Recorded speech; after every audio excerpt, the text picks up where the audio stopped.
Everything's wrong with news in the media at the moment. It's the core of so many of the problems in our society. The newspapers are owned by 4 or 5 billionaires based overseas who don't want to pay tax.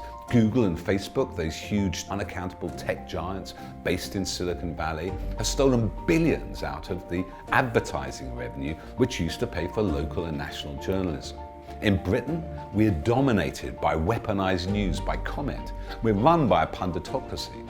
And so our whole journalism is vitiated by this idea it's all about your opinion. Well, you can have your own opinion, but you can't have your own facts.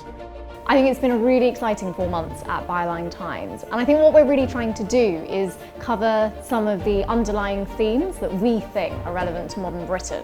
I've personally done a lot focusing on Brexit and empire. We've had really interesting pieces on miscarriages of justice.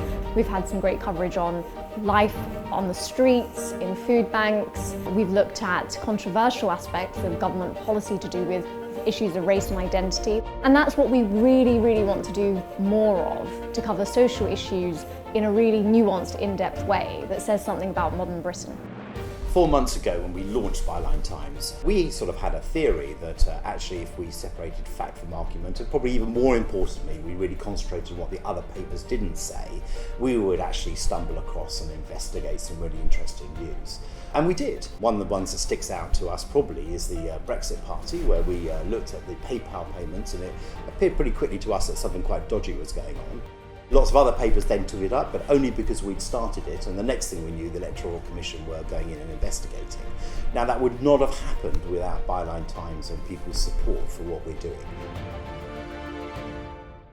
With one more article a day will allow us to push further and go and uncover those stories other people don't want to. An extra article every day and an extra opportunity to embarrass the government. That's an extra article every day. We know there's so many stories out there. You're desperate to read them, and our journalists are desperate to write them.